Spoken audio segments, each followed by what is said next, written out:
Hello and welcome to this video on what is the difference between OLS linear regression and multi-level regression. My name is Geiser. I'm an instructor with QuantFish. One question that I often get is, what is the difference between a typical linear regression analysis like we would conduct in SPSS all the time and multi-level regression or hierarchical linear regression analysis? And so I want to address this question here in this video. Let's get started with OLS linear regression analysis and a brief review of the key concepts of OLS regression. Here you can see a path diagram of a regression model with two predictor variables. Our dependent variable here is salary, and often abbreviated as Y. The independent or predictor variables here are age and IQ score, X1 and X2. So we're predicting salary from age and intelligence, and there are regression coefficients or slope coefficients B1 and B2 that are estimated as part of the OLS regression to estimate the influence or relationship, the linear relationship between the predictor variables and the outcome variable controlling for the other predictors that are also in the model. The predictor variables in a regression analysis can be correlated, as is symbolized here with this double-headed arrow between age and IQ score, so we can take into account potential redundancies between our independent variables in a linear regression model. More formally, OLS regression can be expressed in terms of a linear equation. Here, this is the general equation for k predictor variables. In this equation, again, y is our outcome variable that we want to predict. The xj variables are the predictor variables or independent variables, and we have constants, coefficients. B0 is our intercept here in the regression. B1, B2, Bj, and Bk are partial regression coefficients that characterize the influence of the predictor variables on the outcome variable, and at the end E is an error term or error variable that characterizes unexplained variance in Y, for example, due to other causes other than the X variables that are included in the model, potential nonlinear effects, potential unmodeled interaction effects, and random measurement error in the dependent variable. Now, of importance in an OLS regression equation, the constants or the regression coefficients B0 and Bj are all constant across individuals, so they cannot vary for different individuals. They are the same for all people, and as we will see later, that is a key difference between OLS regression and multi-level regression analysis. Now, OLS regression comes with a whole bunch of assumptions: independent observations, interval scale level of the dependent variable, linearity of the relationship, normal distribution of errors, homoscedasticity of errors, and no measurement error or perfect reliability of our X variables. And so of these assumptions, one that is key for us today here in this discussion is the assumption of independent observation. So we're assuming that our sample is a simple random sample from the population where there are no correlations between our observations, no dependencies in the data. Dependencies can arise, for example, from repeated measures data. When you measure the same individuals on multiple time points, then those observations tend to be correlated, meaning the ones that stem from the same individuals tend to be more similar because the individual has, for example, trait values that carry over across time where they have certain personality characteristics that don't change. And so there's going to be some autocorrelation across time in these individuals. And also when you have data that comes from clustered observation. So for example, when you examine couples, husbands and wives, and they're both in the sample, then those tend to be more similar. Or you have individuals that are nested within companies, employees, for example, or you have patients that are nested within therapists or therapy groups, then you're violating this assumption of independent observations, because individuals within the same cluster, within the same group, tend to be more similar to one another, and so that leads to some problems with OLS regression analysis. When we have non-independent or clustered data, then we tend to overestimate the effective sample size. And that's relatively easy to understand, because when you have observations that are correlated, that are more similar to one another, then you don't have as much independent information in your data. So when you have husbands and wives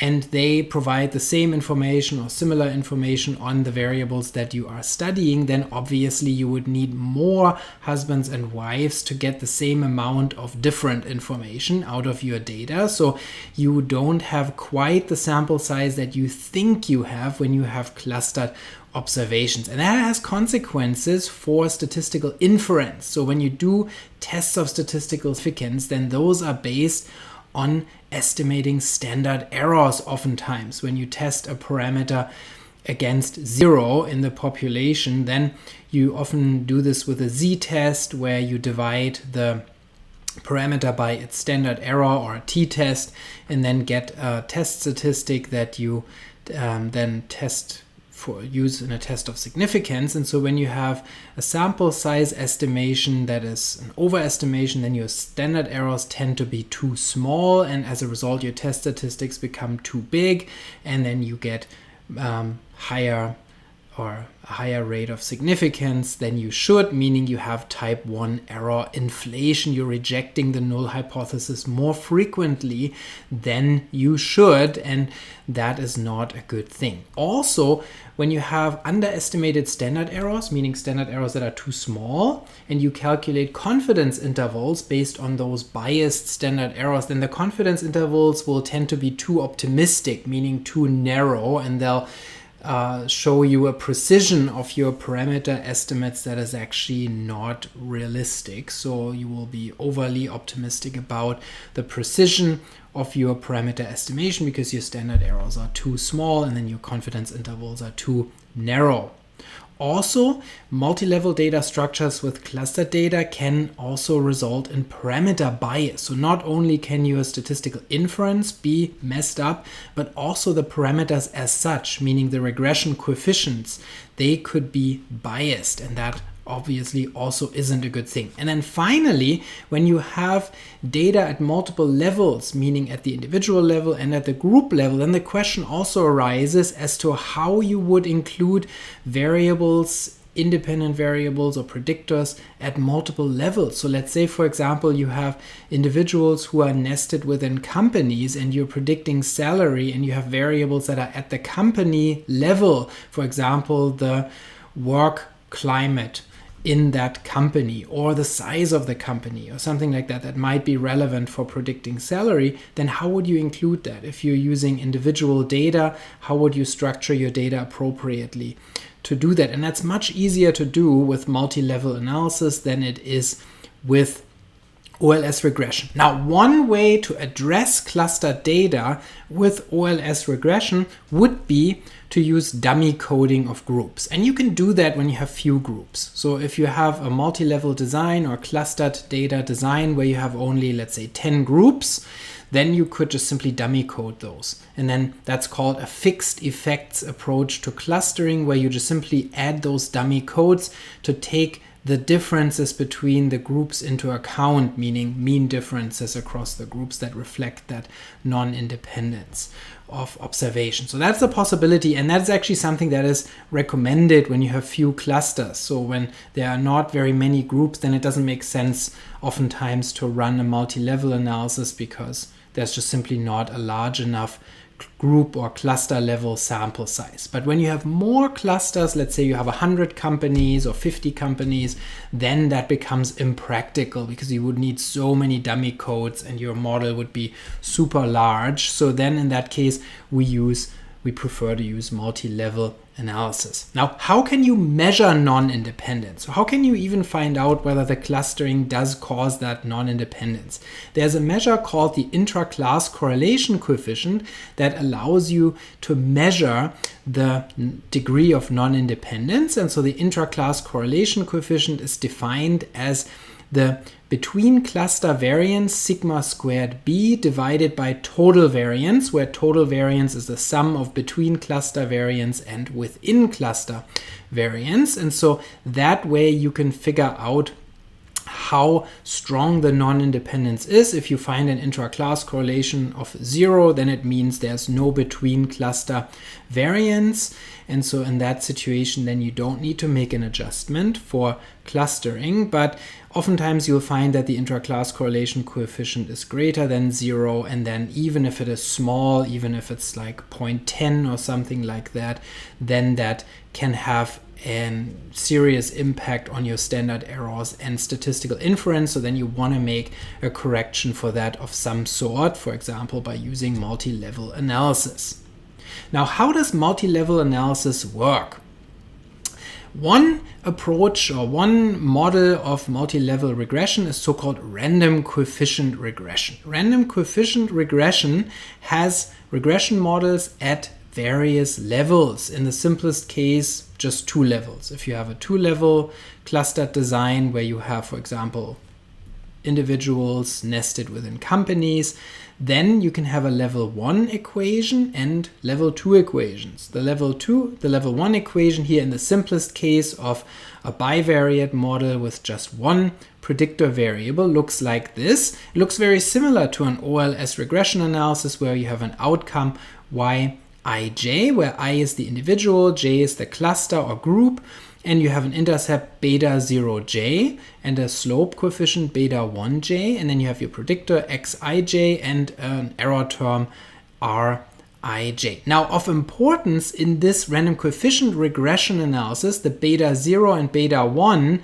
are not fixed effects. They're not constants that are the same for all individuals, but rather they are group specific. So at level 2, meaning the level of the companies in that example, you have a separate beta 0 intercept and a separate beta 1 slope for all groups J potentially. So the groups J can all have their own group specific intercept and slope coefficient.